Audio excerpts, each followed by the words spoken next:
All right, the Sean Monahan to the Montreal Canadiens trade is official, and the return to the Calgary Flames is future considerations. Wah wah. I mean, honestly, I said in the previous video, because it was taking so long, I was fully expecting a player to be coming back at the very least. I thought if it was future considerations, it would have been done already.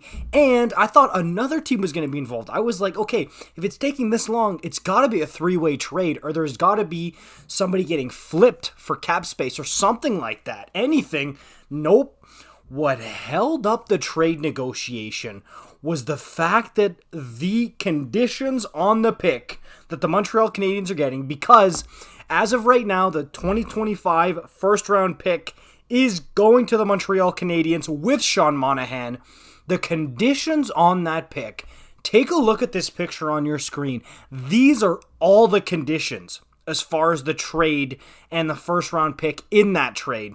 Basically, if you're a Montreal Canadiens fan, all you need to know is, I'm not going to read off all these super complicated conditions that, honestly, Chris Johnson said is maybe the most complicated conditions in a first round pick for a trade he's ever seen. Eric Engels on Twitter put it best. Basically, what you need to know is, simple as pie, Habs are getting a first round pick to take Monahan. That's it. Could be 2024, could be 2025, or 2026. That is what you need to know. And as far as the future considerations, so many things to consider here. I don't know. I mean, who knows of a future considerations in a trade that's actually been announced later on? I feel like future considerations to me means literally nothing. So, is there going to be something coming back in the future, or is that just code for nothing in the hockey world? That's what I wonder. And also, it is to be noted that it's been expressed by the Montreal Canadiens and a lot of people who are associated with the Habs on Twitter and on social media that Sean Monahan will play next year. He is not going on the LTIR, the long-term injured reserve.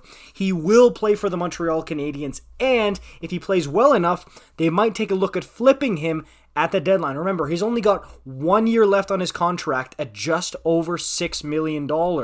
So, I mean, for a first-round pick to go to the Montreal Canadiens along with Sean Monahan, I'd say that's a really good deal for the Montreal Canadiens there. For the Calgary Flames, I mean, yes, it hurts to give up a first-round pick on top of a player whose career is not over. Like, you're not trading David Clarkson when he was on LTIR, never going to play again. No, you're trading a player who's going to play and contribute, honestly, for the Montreal Canadiens. I know they're jammed up at center. They've got Jake Evans, Suzuki, Dvorak, Monahan now, Kirby Dach, who's still unsigned.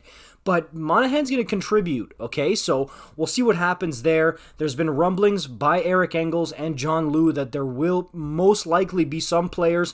Maybe it's Paul Byron, maybe it's Drouin, somebody like that. Maybe it's Price. Somebody's going on LTIR to make cap space and to make room so that a guy like Kirby Dach can get signed, because he's still not signed yet. But Monahan will play for the Montreal Canadiens, and as far as the return, we waited this long just to see the fact that it's future considerations going to the Calgary Flames in exchange for Sean Monahan. Alright, quick update as well, just from Twitter, a bombshell as I'm making this video.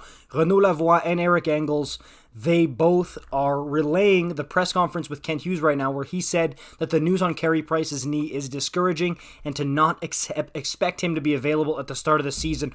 Possibly won't be able to return at all this season. Now that is terrible news if you're a Carey Price fan.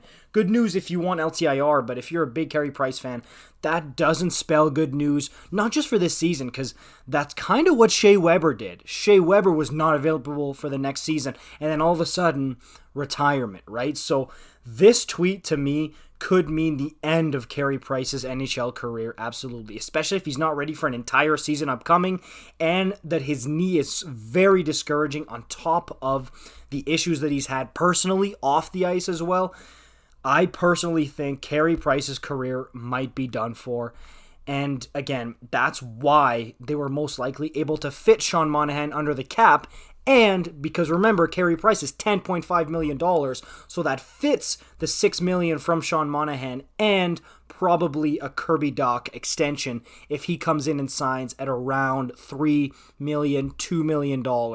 So that's where that money's coming from. But I just wanted to make sure, sorry, these are my Twitter notifications.